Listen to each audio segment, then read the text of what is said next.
Olá, amigo telespectador, estamos de volta com mais uma edição do Plantão de Notícias e você acompanha conosco. Conhecido como o maior programa de habitação popular do país, o Minha Casa Minha Vida está de volta. A Volkswagen anuncia férias coletivas em 3 fábricas no Brasil. A operação da Polícia Civil combate um roubo de celular no centro do Rio de Janeiro. Polícia Federal desmonta esquema bilionário de ouro clandestino. 14 mil obras vão ser retomadas em todo o país, afirma o presidente Lula. Um ano depois da tragédia de Petrópolis, a cidade ainda se recupera das feridas do fenômeno que varreu toda a cidade. E a farra do dinheiro público em Itatiaia continua ainda com mais intensidade. Segue agora, então, as notícias do nosso plantão.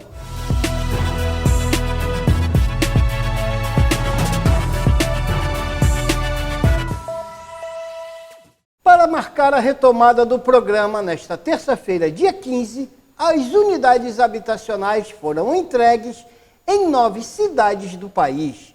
Acompanhem conosco.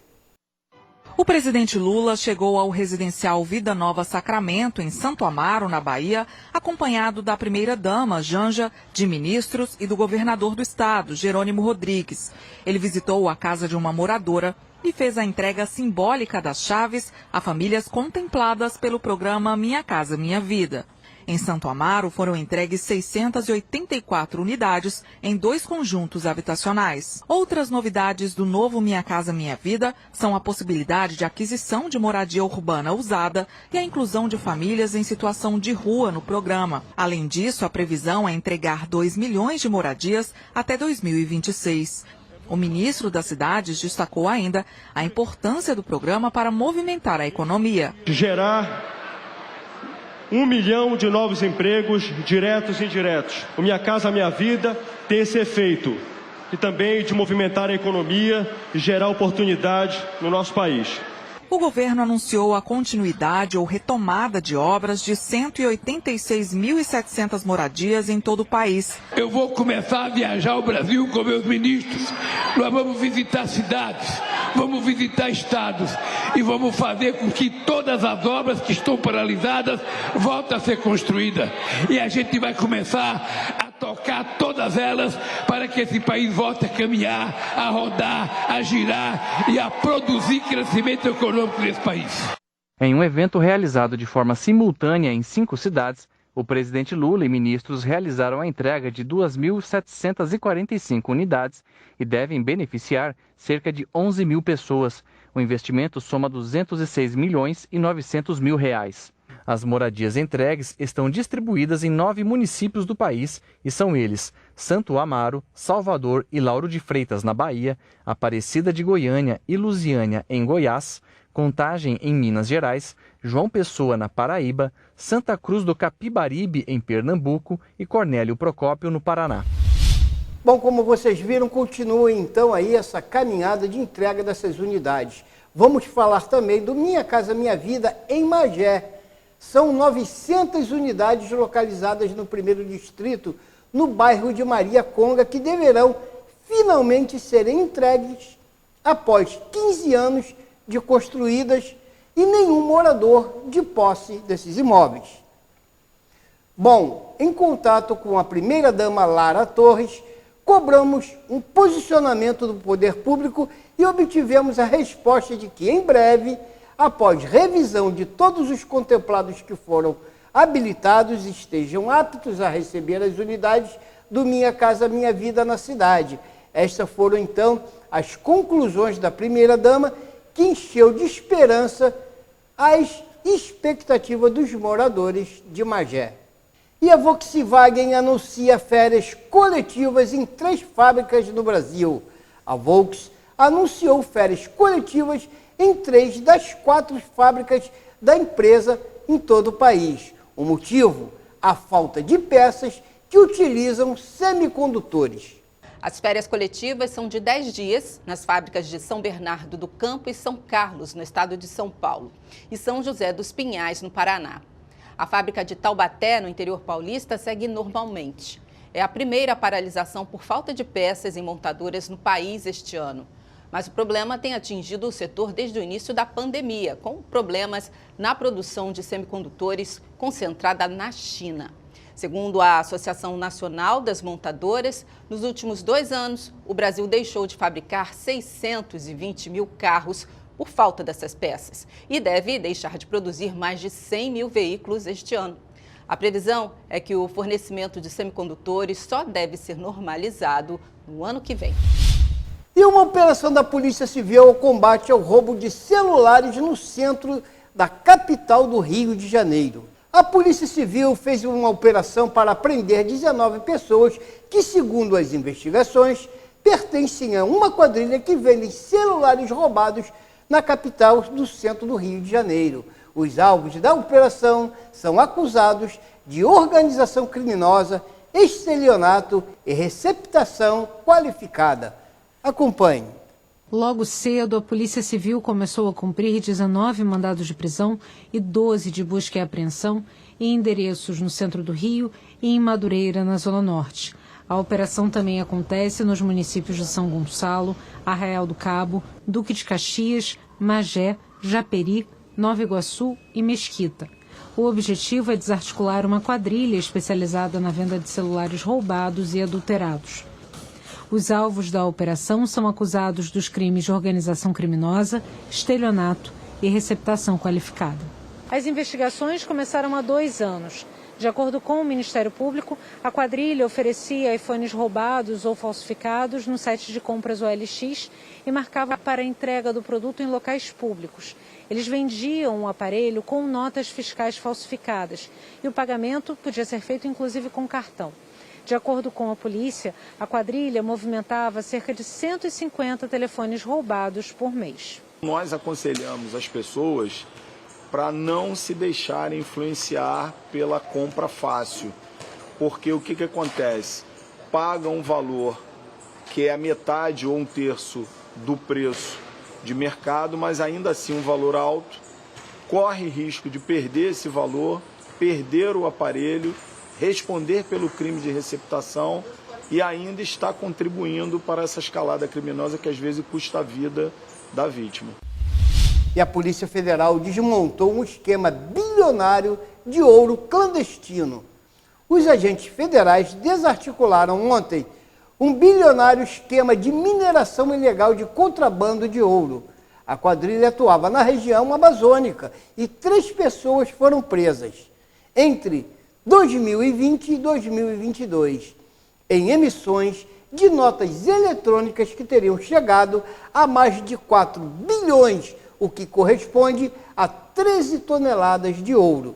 A maior parte teria sido exportada por meio de uma empresa sediada nos Estados Unidos, que estaria revendendo o minério para a Itália, Suíça, Hong Kong e Emirados Árabes. E assim, abastecendo o mercado estrangeiro com minério extraído ilegalmente da região amazônica. A organização criminosa realizava atividades de garimpo ilegal e usava notas fiscais falsas. Foram cumpridos 3 mandados de prisão e 27 de busca e apreensão. A operação, batizada de CISAC, é uma ação conjunta com o Ministério Público Federal e a Receita Federal para combater a extração de ouro ilegal na região amazônica. Os mandados foram cumpridos em 7 estados e no Distrito Federal. Empresas de baixo escalão, né, digamos assim, as empresas menores, elas recebiam notas fiscais, elas recebiam um ouro ilegal, notas fiscais ilegais, emitiam novas notas fiscais a partir desse recebimento, dando uma aparência de legalidade ao ouro. Então, repassava esse ouro para empresas maiores que estão no topo do triângulo da exportação. Ainda segundo o coordenador da operação, a quadrilha gerou grandes prejuízos financeiros e ambientais para o país. Saber para onde está indo o nosso ouro é a grande questão. E, além do mais, não só o nosso grande bem, boa parte do bem, né, está saindo de forma ilegal, como está havendo lavagem de capitais na hora de sair do país. Os investigados podem responder por diversos crimes, como usurpação de bens da União, lavagem de dinheiro e organização criminosa. Além dos mandados, a Justiça também determinou o sequestro judicial de mais de 2 bilhões de reais dos investigados. E agora nós vamos falar também de uma outra operação do governo federal, que é a retomada das obras das rodovias.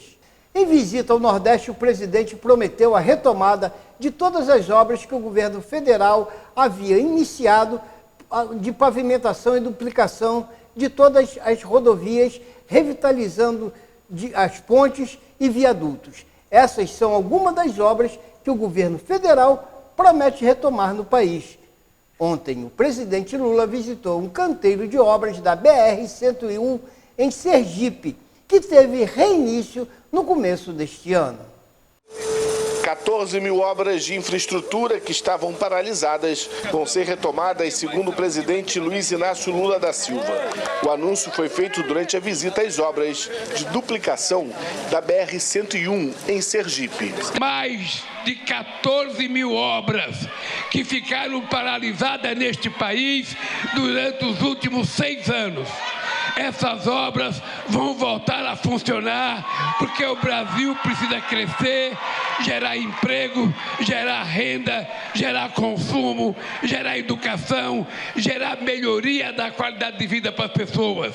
As obras de duplicação visitadas pelo presidente Lula ficam entre os municípios de Maruim e Laranjeiras. Os trabalhos foram retomados em janeiro, com recursos da PEC de transição. A expectativa é de que até abril, 7 quilômetros da via estejam duplicados. Depois da tragédia em Petrópolis, há exatamente um ano, a cidade vivia a mais grave tragédia natural da história. Temporais mataram mais de 230 pessoas e causaram uma série de estragos. Na reportagem da TV Brasil, acompanhamos como está a vida na cidade passados esses um ano. Acompanhem conosco.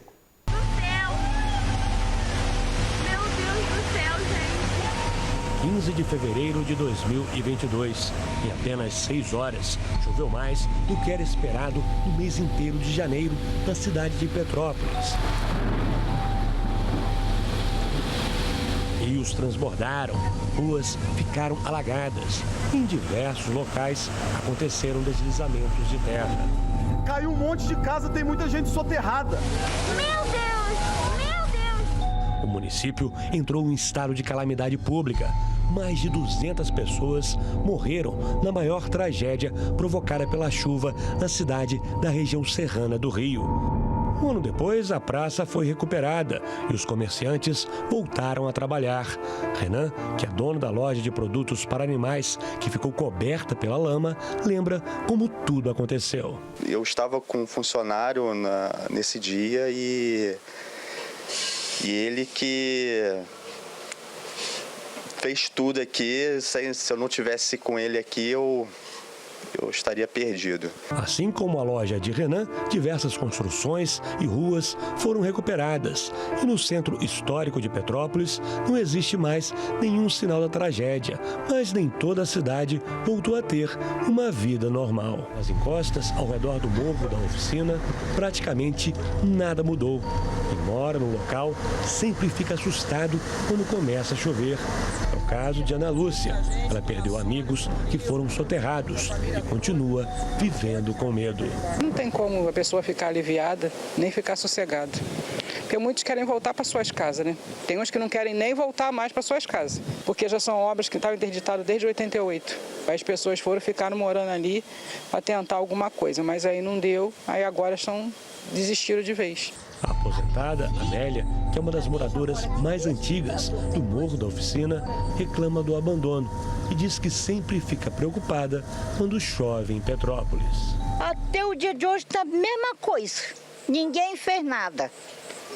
E eu não sei como é que vai ficar essa situação. Isso aqui é área de risco. Nós estamos aqui, só Deus sabe. Só Deus sabe.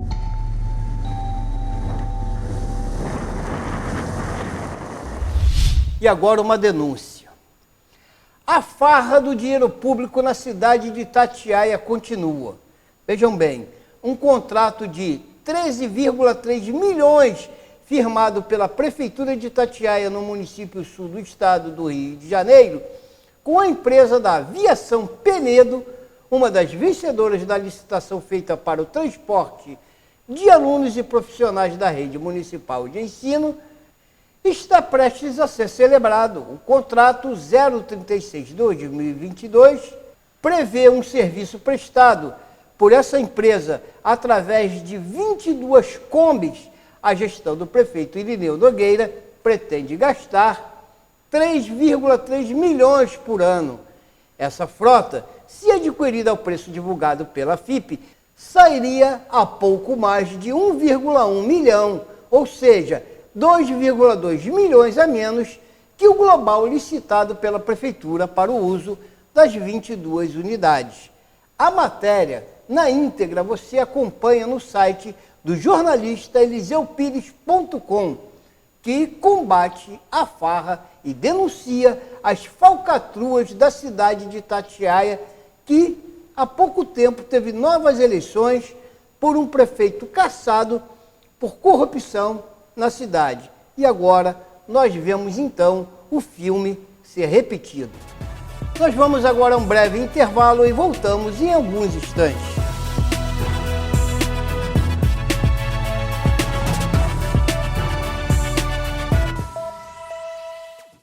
Eu conheço pessoalmente o trabalho do Acnur com refugiados e sei que neste exato momento as vidas de crianças inocentes dependem de pessoas como você e eu. Crianças que escaparam de guerras e desastres e precisam urgentemente de nossa ajuda. Por favor, dê atenção a elas. Seu apoio pode salvar vidas. Junte-se a mim hoje. Vamos ajudá-las.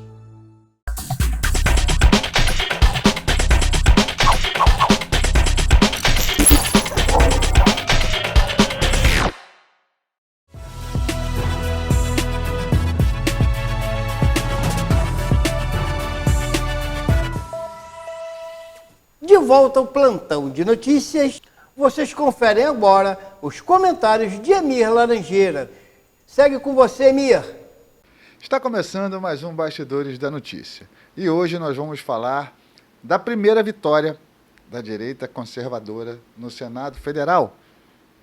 Sérgio Moro conseguiu a assinatura, 27 assinaturas, para tirar o PL da prisão em segunda instância da gaveta. Isso quer dizer que temos a possibilidade de voltar à discussão sobre a prisão em segunda instância.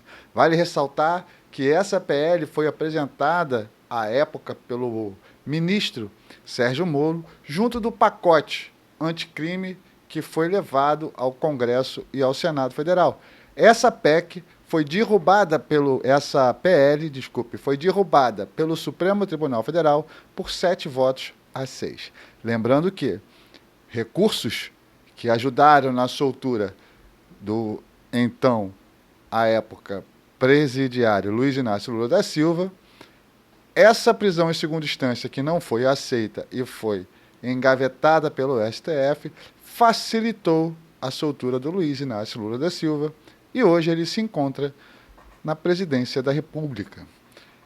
É muito bom ver essa vitória de Sérgio Moro, que representa, sim, um combate à corrupção, e essa é uma pauta que é uma pauta de toda a sociedade brasileira, e se não fossem as redes sociais, se não fosse a internet, a população não iria saber e não poderia pesquisar sobre esse tema, que é um tema de grande importância e precisa agora ser acompanhado pela população, porque o Senado tem o número suficiente de senadores de oposição, que são senadores conservadores, para lutar pelas pautas da família, da pátria e contra a corrupção e tentar barrar as pautas identitárias que a esquerda sempre propõe.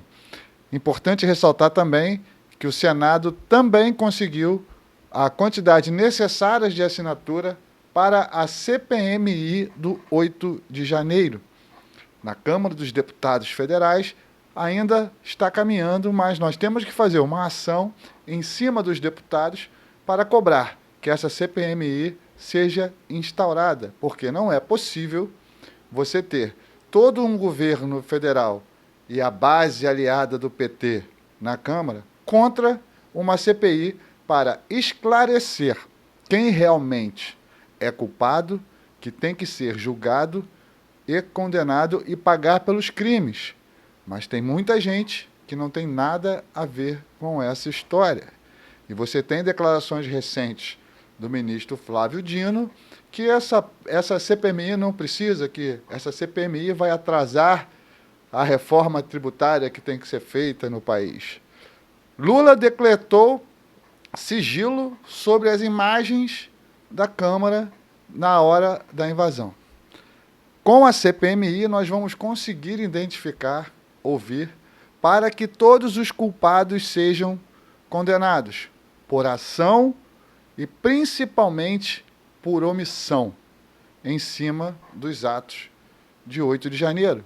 Porque tem muita coisa confusa, muita coisa que não está sendo dita, muitas ações do governo comprometedoras e muitas ações arbitrárias, como nós já estamos vendo há bastante tempo, do Supremo Tribunal Federal em cima da oposição.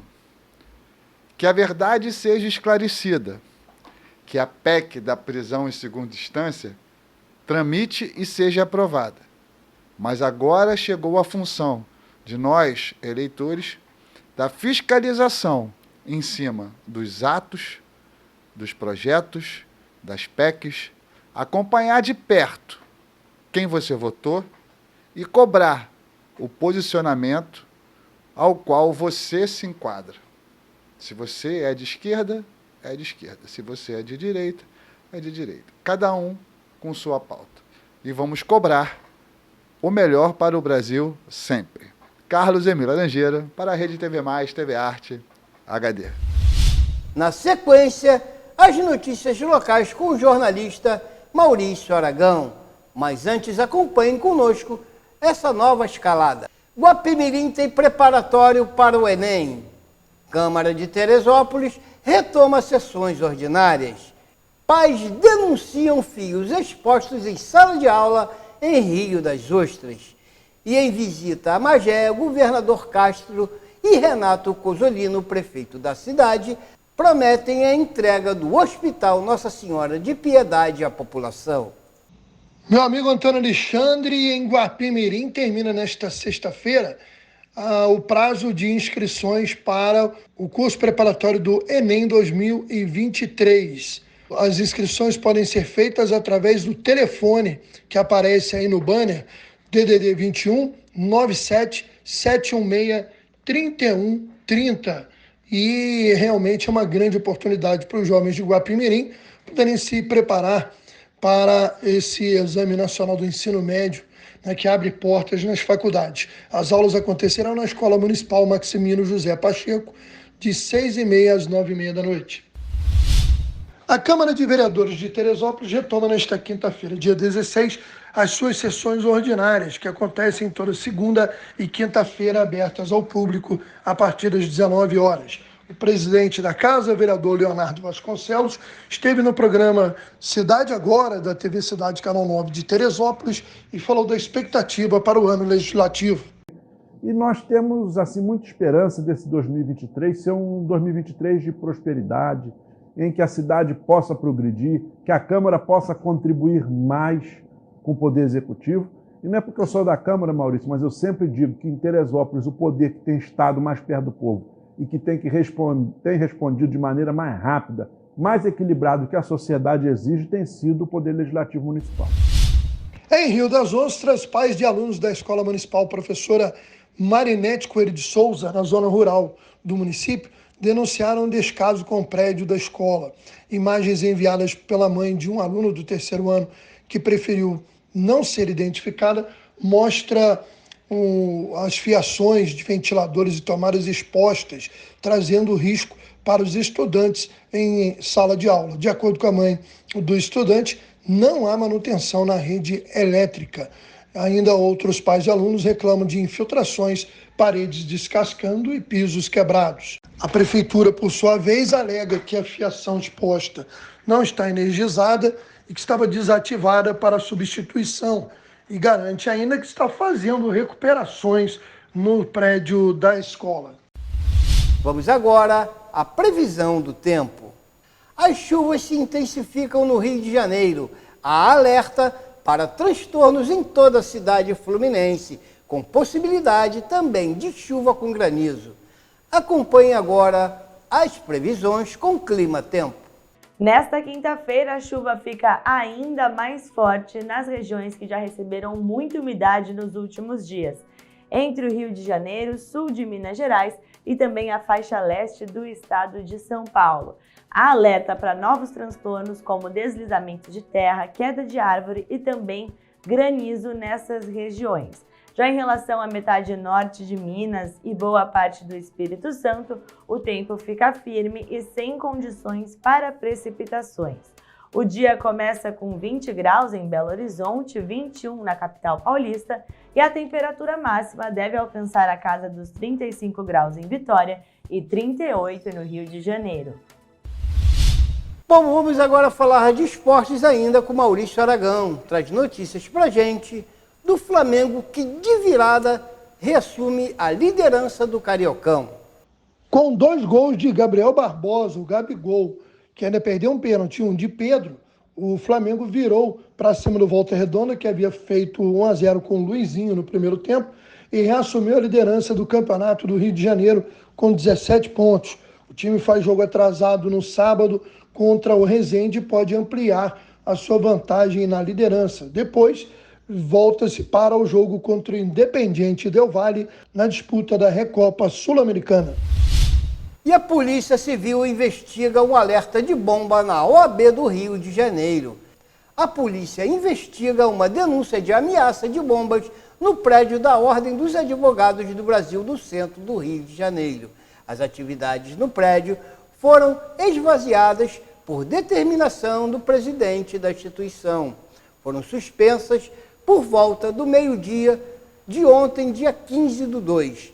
A ameaça teria sido feita por meio de carta encontrada em um banheiro. A Polícia Civil confirmou que acionou o esquadrão antibombas para fazer uma varredura no local. O caso teve o registro na 5ª Delegacia, no próprio centro da cidade, pelo delegado de prerrogativas da OAB-RJ, Alberico Montenegro. Abre aspas. Foram determinadas algumas diligências pelas autoridades policiais com requisição de perícia local, requisição das imagens e de exame de papiloscopia. A OAB vai acompanhar, sem sombra de dúvidas, fecha aspas, afirmou Montenegro. O esquadrão antibombas acabou a varredura e não encontrou nenhum artefato. Agora, eles vão conduzir a investigação para descobrir o responsável. Todas as câmeras estão em posse da Polícia Civil, disse o presidente da instituição, Luciano Bandeira. Além da Polícia Civil, equipes da Polícia Militar e dos bombeiros interditaram parte da Avenida Marechal Câmara por conta da ocorrência.